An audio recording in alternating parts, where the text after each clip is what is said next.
नमस्कार दोस्तों। आज मैं बात करने वाली हूँ एक ऐसी समस्या के बारे में जो लगभग हर किसी के जीवन में किसी न किसी समय आती है। हेयर फॉल यानी कि बालों का झड़ना। कई लोग सोचते हैं कि बाल झड़ना सिर्फ बाहर की समस्या है, पर सच ये है कि यह हमारे शरीर, मन और भावनाओं तीनों का आईना है। हेयर फॉल के रीजंस 20% एक्सटर्नली एंड 80% इंटरनली होता है। तो मैं आज सबसे पहले आपको बाल झड़ने के सभी कारण बताने वाली हूँ। दोस्तों, बाल झड़ना कोई एक वजह से नहीं होता है। इसके पीछे शरीर के अंदर और बाहर दोनों तरफ से बहुत से कारण होते हैं। तो चलिए समझते हैं बाल झड़ने के हर एक असली कारण। फर्स्ट पॉइंट है न्यूट्रिशनल डिफिशियंसी यानी कि पोषण की कमी। जब हमारे शरीर को ज़रूरी पोषक तत्व नहीं मिलते तो बालों की जड़ें कमज़ोर होकर टूटने लगती है। प्रोटीन की कमी से बालों की ग्रोथ रुक जाती है। आयरन और हीमोग्लोबिन की कमी से जड़ों तक ऑक्सीजन नहीं पहुंचती। Zinc, biotin, vitamin D, vitamin B12 और ओमेगा 3 फैटी एसिड की कमी मुख्य कारण हो सकती है। नेक्स्ट पॉइंट है हार्मोनल इम्बैलेंस यानी कि हार्मोनल असंतुलन।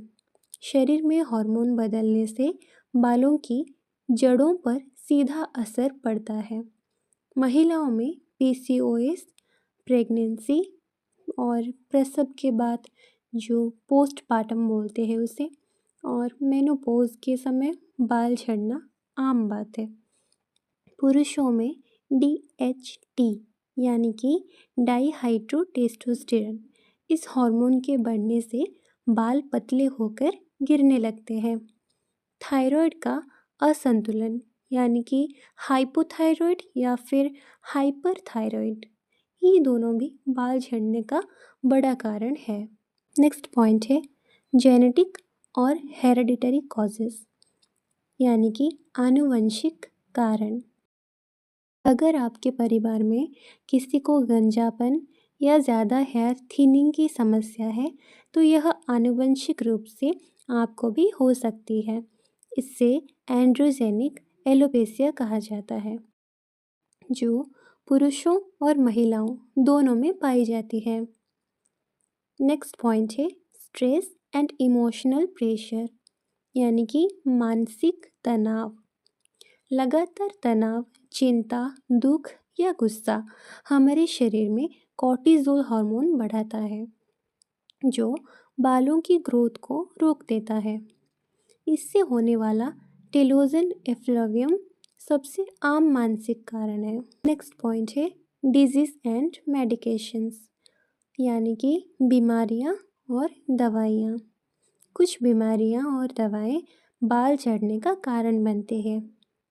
थायराइड, एनीमिया, शुगर यानी कि डायबिटीज़, लीवर या किडनी की बीमारी, chemotherapy, blood thinner, anti depression या स्टेरॉयड जैसी दवाएं, इनसे बालों की जड़ें कमज़ोर होकर गिर जाती है।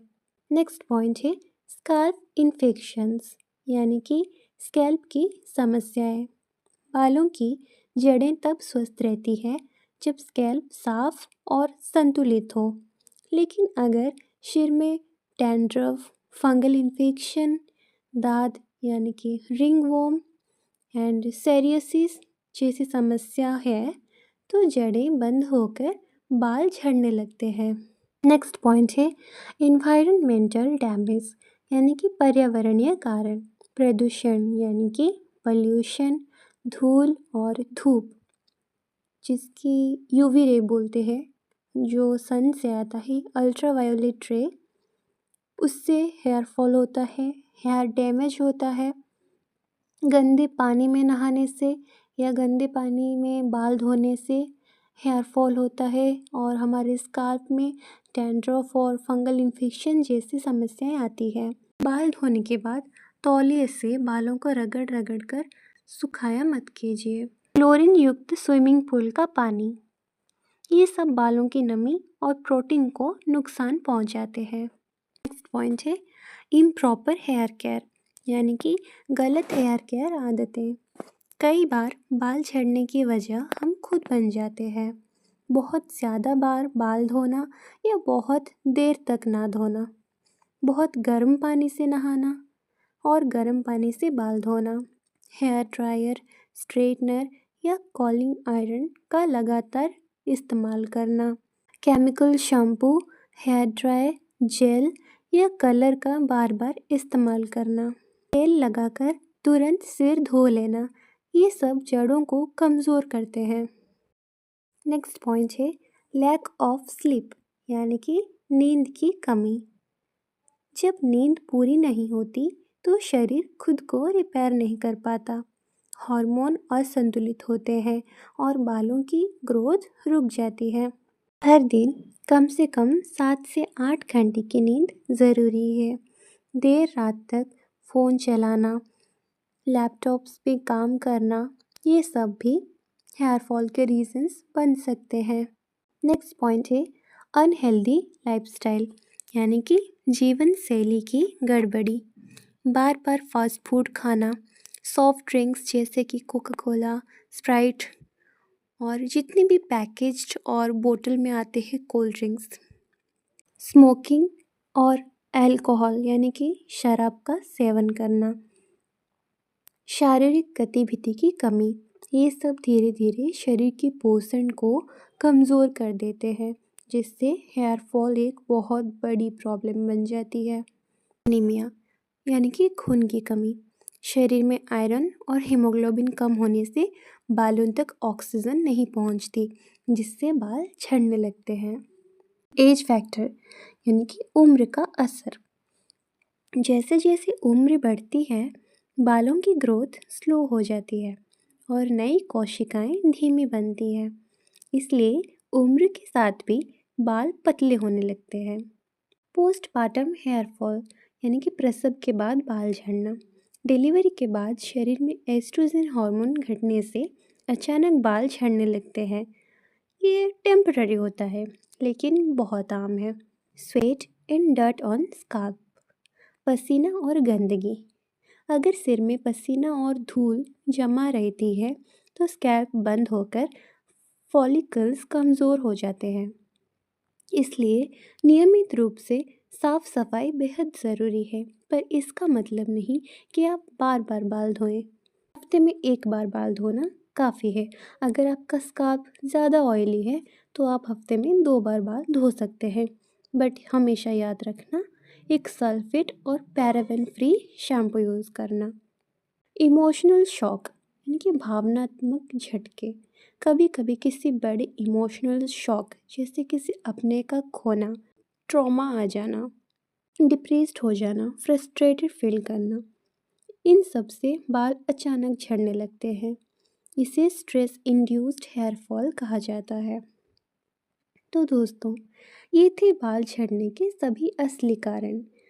अब जब हमें कारण पता चल गया है तो अगला कदम है इन्हें कैसे रोका जाए, क्योंकि बालों को रोकने की ताकत सिर्फ किसी तेल या दवा में नहीं बल्कि हमारे शरीर, मन और भावनाओं तीनों के संतुलन में छिपी है। तो दोस्तों, ये थी आज की वीडियो। इसमें मैंने सारे के सारे हेयर फॉल रिलेटेड इन्फॉर्मेशंस दे दिया है। उसके बेसिस पे आपको पता चल गया होगा कि इनमें से कौन से रीज़न की वजह से आपका hair fall, hair damage and hair thinning हो रहा है।